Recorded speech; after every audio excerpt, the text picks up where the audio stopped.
I am not Peter Enns from Cornell. He is the co-founder of Verasight. No, it's all good. I'm Ben Leff from Verasight. I wish I was as tall as Peter.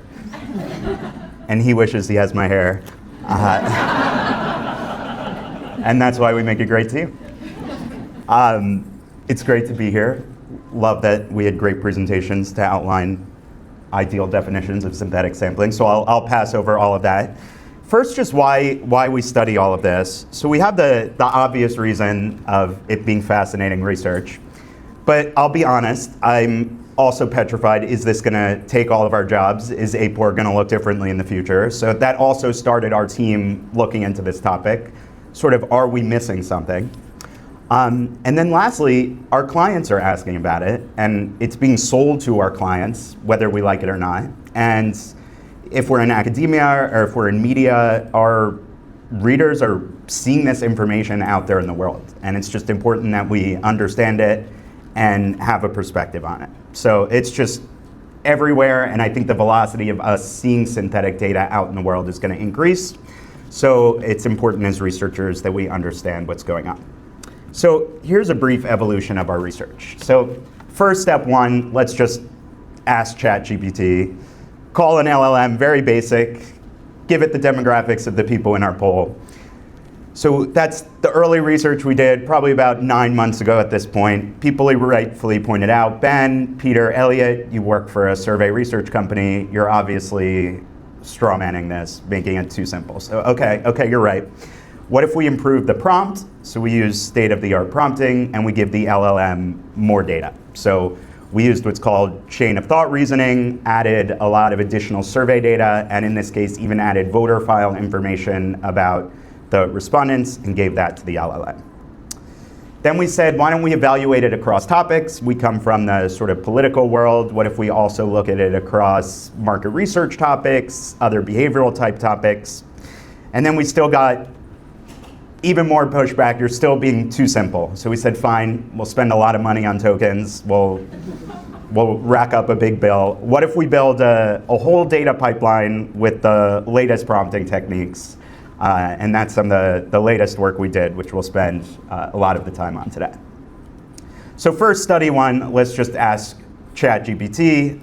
I think we know that didn't go well. A lot of crosstab error, as people earlier pointed out. One thing we thought was really interesting was how there's a lot of noise in the data and how it often error cancels each other out. So one thing we found is 20% of people who disapprove of Trump, the model tells us they approve of Trump, and then the opposite is true as well. So if you're just looking at the averages, that might miss some really important nuances in the data, so it's an important thing to call out. And then we just call it, should have come up with something a little more calm, but out of sample catastrophe, when the model does not have pre-existing data on a topic, how the model performs. So critiques were fair enough, we were too simple, understood, so we did two additional things. First, we added what's called chain of thought prompting, and that's just asking the LLM to explain the impact of each trait to the outcome variable. And this is used across beyond just synthetic sampling, just a general best practice in how to prompt LLMs that there's data on. Technique two is providing additional data. So in this case, we provided actual voter turnout data. We used the actual voter file and additional attitudinal measures. So what we found, which a few other researchers commented on, and I think is particularly interesting, is that more information doesn't reliably help, and it often can hurt and be detrimental. So when we look at the generic ballot, the latest model, GPT-5 at the time, chain of thought, voter file, attitudes, did the best, had the lowest mean absolute error of 1.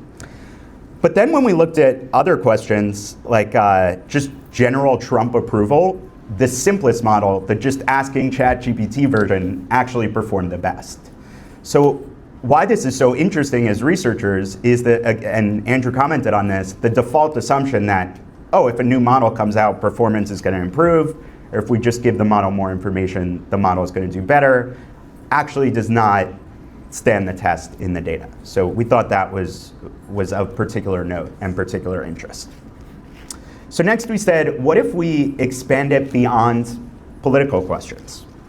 And I think what we found unsurprising, LLM responses do even worse on non-political questions.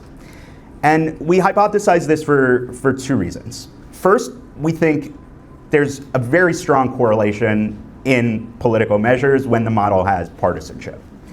But second, if we think about what the model is probably trained on, survey data it's been exposed to in the past, political polls are probably among the most common types of data out there in the world. So we rightfully would expect the model to do better on those sorts of questions. And you'll see in this survey, essentially an omnibus survey that we ran, and we also ran it with synthetic samples, and it did the worst on healthcare, and it actually did the best on politics, which we think is for the reasons we described. So the critics came back, the lovers of synthetic data, the people using it, and they said, you're still not doing enough. So we said, fine, let's steelman the whole approach with the latest research and the latest models. So here's what we did in that case. We started with census microdata, 12.3 million US adults. We then took a random sample of 1,000 synthetic agents, we called them. What we then did is we had about a year's worth of Verasight survey data that we were able to use for this project, so about 15,000 respondents. We used that data to impute additional attitudinal variables for our 1,000 synthetic agents. So that was step 3 of the process. Step 4, we're finally ready for the LLM. We asked it about 16 survey questions using chain of thought and verbalized sampling, which is very similar to what Andrew described. And then we weighted the data, adjusted it to national predictions, and lastly, we could compare the national and the subgroup estimates. So 2 notes on our prompting in terms of what we did. First is chain of thought prompting. We saw improvements from chain of thought, so we wanted to stick with that. Again, reasoned step by step through the agent's profile. So you're telling it, think carefully about each step. A lot of great literature on that. And then the second technique, verbalized sampling, similar to what Andrew said, where we're asking the model to return a distribution. And we found that to be a valuable addition, and so we're combining both of these in our prompts to the LLM. Okay, moment of truth, how it did.